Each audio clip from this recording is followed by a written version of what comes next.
welcome to Inquiring Minds. My name is Doug and I'm back with another Pen Resurrection Sunday video. I'm going to do something a little different today. I'll use this 1949 Parker 51 Aerometric I've just purchased to show you how to change a Parker 51 Aerometric into a modern fountain pen that can use either Parker cartridges or a Parker converter. Parker's biggest mistake, in my opinion, was replacing the venerable vacuumatic filling system with the Aerometric. Of course, it was modern and space-aged when it was introduced in 1948, but anyone who has owned an Aerometric Parker 51 will know what a pain in the ass they are to fill, clean, and maintain. I've adapted 2 Aerometrics so far using this technique, and I want to show you step-by-step how to do this yourself. One word of caution to begin. This is a one-way conversion, it's permanent, and there's no going back. So only proceed at your own risk. I'm not responsible if you break it. Let's look at this step-by-step process. Step 1. Get yourself a Parker 51 Aerometric. Step 2. Buy a brass converter. Step 3. Convert the pen. It's as easy as that. How to play the flute? Well, here we are. You blow there and you move your fingers up and down here. Okay, so it's a little more complicated than playing the flute. But let's take a look at the process anyway, right now.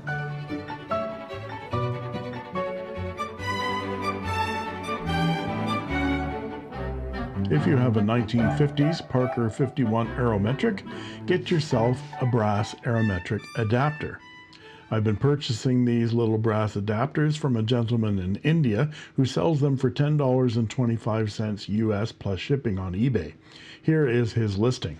These brass adapters are made for the Parker 51 Aerometric made in the 1950s and won't fit any other versions, like the Parker 51 Special or the Parker 51 Aerometric Demi. Make sure you know that your Parker 51 Aerometric is from the 1950s, and to be sure, write the vendor. He notes here that you should contact him if you have any doubts about the identification of your Parker 51 Aerometric before you buy. It's good advice to make sure this will fit. If you don't have a 1950s Parker 51 Aerometric, get one at an antique shop, at a vintage fountain pen seller, or like I did, on eBay. So let's shop. Be careful how you bid and what you're bidding on. Check out the seller's rating before you bid. Check the listing to make sure the Parker 51 is a 1950s Aerometric and that it has all of its parts and is functioning properly. Ask the seller before bidding. If they don't answer, don't bid. Here's one I just purchased today. It's perfect because it's a 1950s Aerometric, has a good nib, and the Aerometric filler is broken. That's good for me because I get it cheaper and I'm replacing the Aerometric filler anyway. So that one will be fun when it arrives. But this is one I received last week. Take the barrel off. There's our Aerometric filler, and that's firmly attached. That's our clutch ring. There's our shell, and there's the nib. We have to get that plastic shell off before we can start. Parker used an adhesive on the threads here of the shell to seal it on the filler. Before you try to heat the shell off, you should just soak the whole pen, without the cap or the barrel, in some pen flush. I make my own pen flush. It's 90% distilled water with 10% ammonia. And I put it in my ultrasonic cleaner. These are inexpensive jewelry cleaners you can get on Amazon for about 30 bucks. Let it vibrate in the ultrasonic for 3 to 5 minutes. Then rinse with distilled water and dry it with paper towels. And here it is fresh out of the bath. I use shop towels as they're more durable than paper towels. So I've rinsed it off with clear water, and there's still some residual ink inside that old pen and collector. But that's fine.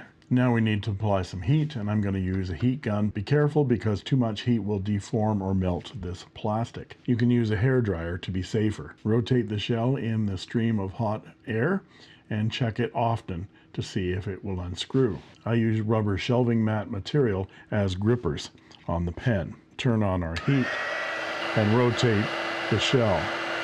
Check often.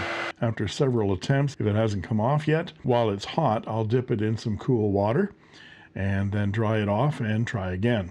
And that repeated heating and cooling will sometimes break the seal of that adhesive. There we go. That took about 3 or 4 dunkings and then back into the heat again. The key is to be patient with it. and not get frustrated. Still need a little bit of heat.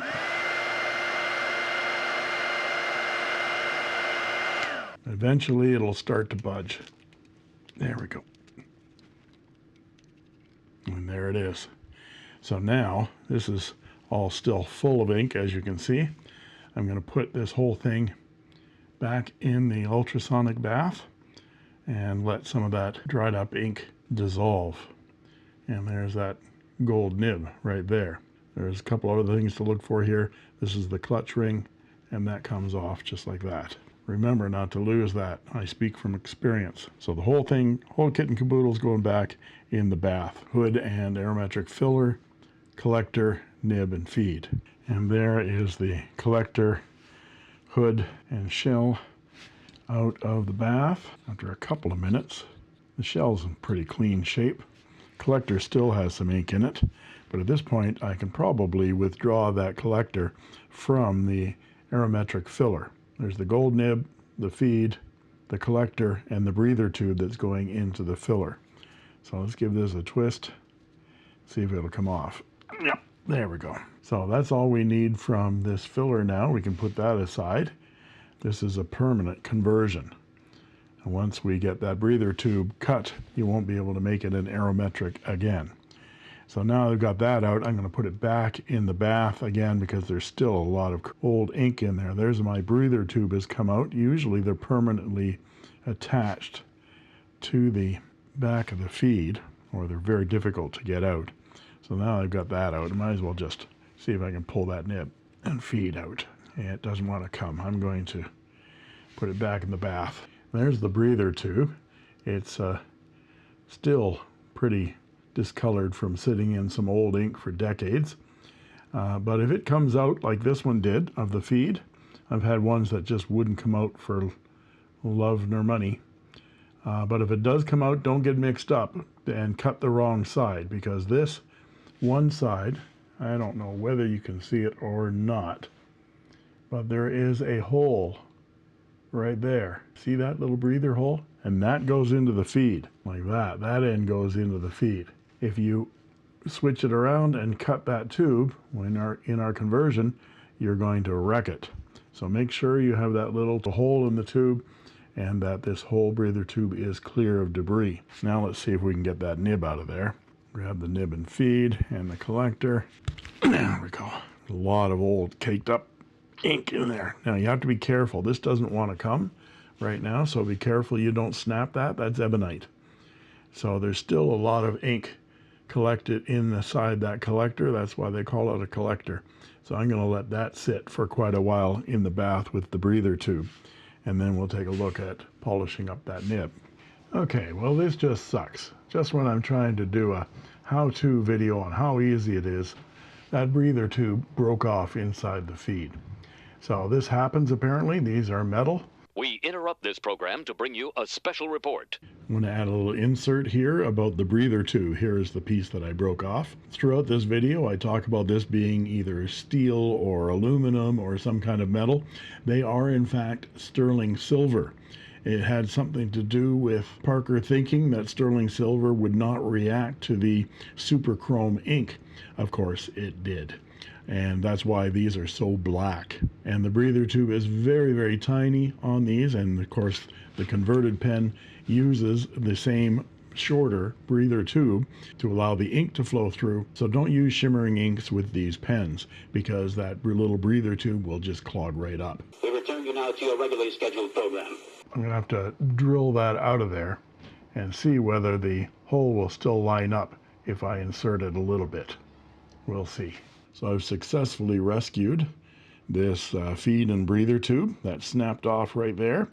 What I did was I got some really, really fine jeweler's drill bits, and I used the right size for that hole and drilled out the remnants of the breather tube. Then I enlarged the hole slightly and then slid the breather tube back in again after filing the edge down so it was nice and smooth.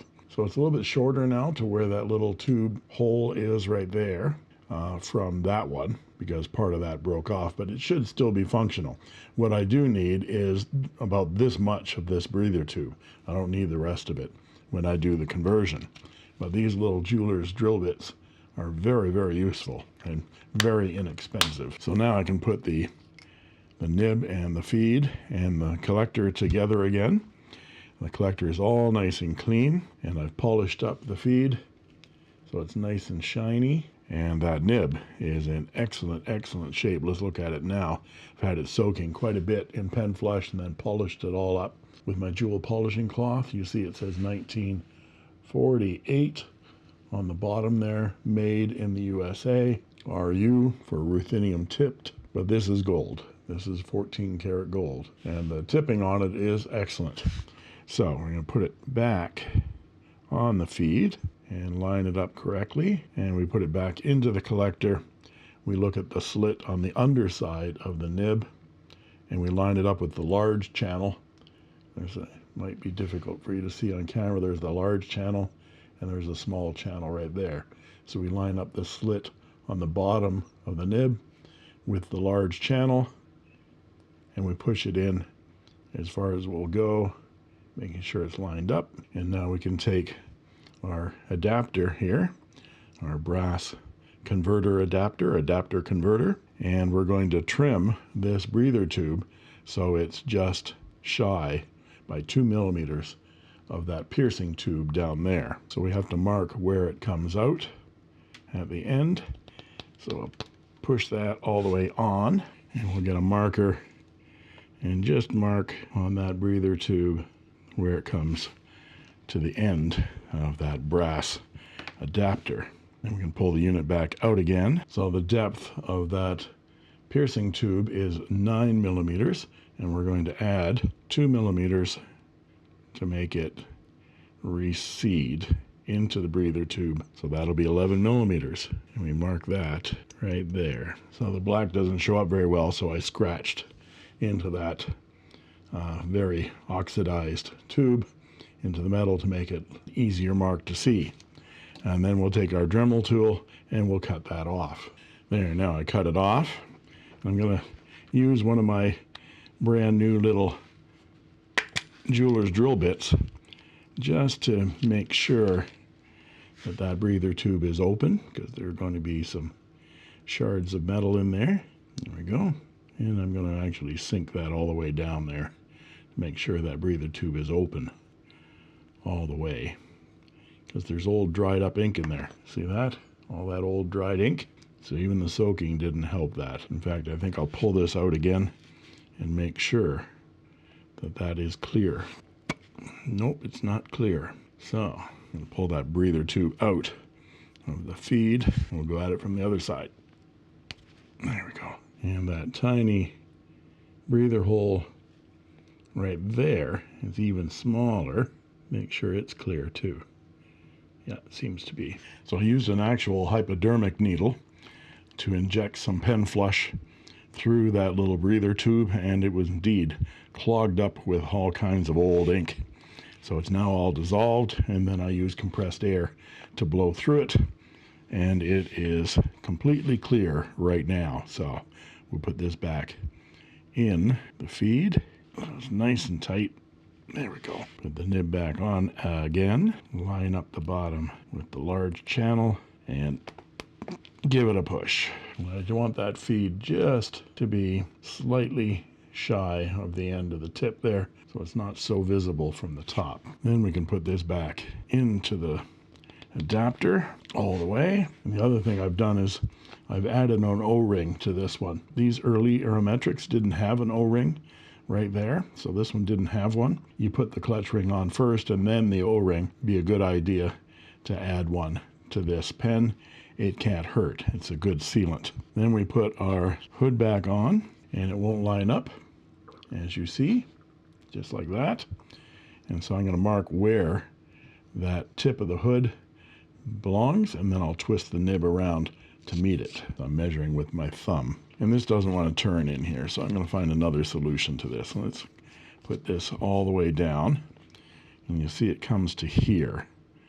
So I'm just going to put my thumb here, take the hood off, and then I'm going to scratch into where I think that nib should be, into the brass. No one's going to see this bit anyway. And I'm going to pull this back out again because it doesn't really want to come. There, now I'm going to line up the nib where I think it should be. Find my scratch mark, line up the nib, give it a push, and see whether I'm right. Nope, a little bit over, so a little bit of an adjustment.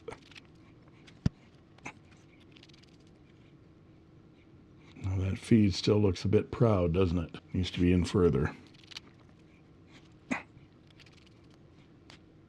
There, that took a couple of attempts, a couple of 10 attempts to get it correct, but it is correct now. So now it'll take a Parker cartridge like that, or a Parker converter. Now all we need to do is test right with this pen, and then polish the body and the shell and buff up the cap. There are plenty of wear marks on this old pen, 1949, some gouges right in there. The shell is better than the barrel, but there are a lot of wear marks, and I want to keep that, as much of that imprint that's right there as we can. But let's do a writing sample first. So here we go with a 1949 Parker 51 Aerometric. No longer. It is now a cartridge converter. And I think this is a fine nib, 14 karat gold. It's decently wet, but I'm getting quite a bit of feedback in this direction. The nib is aligned, so I'm going to polish it out using some micro mesh just to get that writing smoother. And there we go, that's much better. I used some 6,000 grit, did some figure eights and circles, and then 8,000 grit, figure eights and circles, and then 12,000 grit, figure eights and circles. It is writing very nicely now.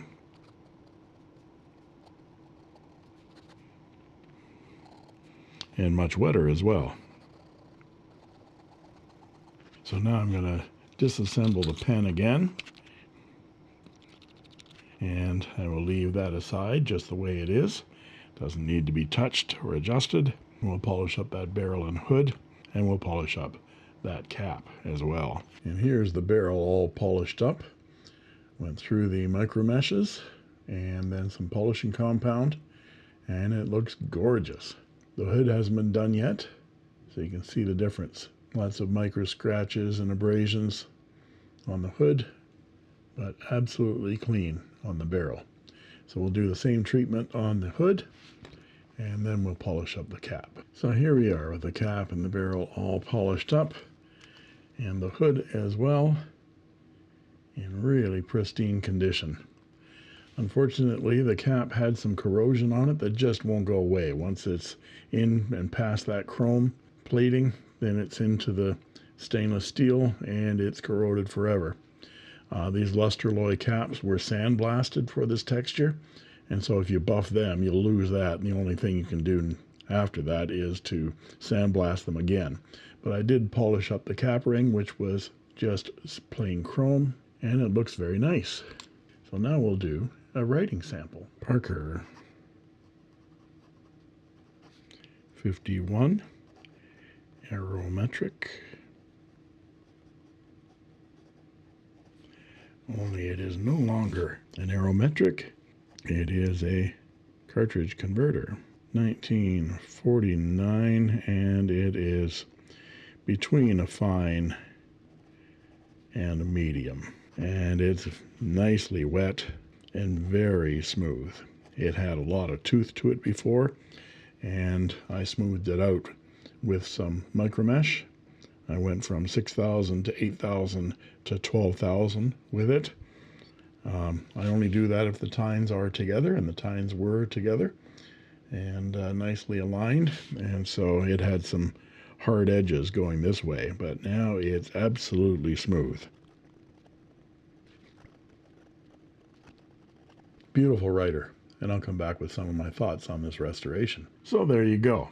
After you get the shell off, converting this pen with the brass adapter just takes a few minutes. The cleaning and polishing, of course, takes some time and elbow grease, but this is the easiest pen resurrection I can think of. You don't need any expensive or specialized tools or equipment. The best part of this conversion is you can have what is arguably the best designed fountain pen in history, writing like new with a modern, convenient ink filling system as your everyday writer. As always with these kinds of do-it-yourself projects, your mileage may vary.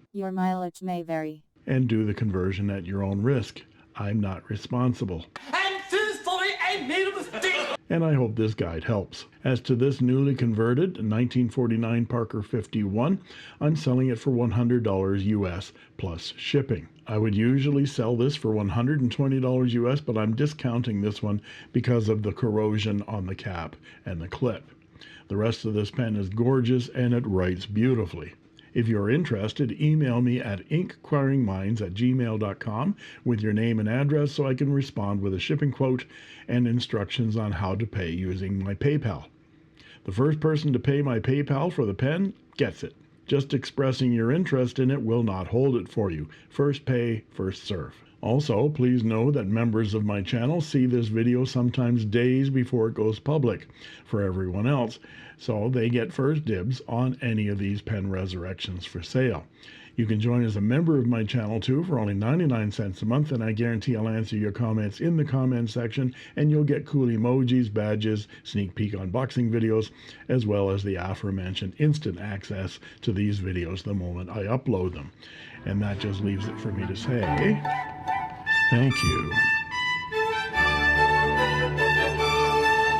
for watching. And that's all she wrote.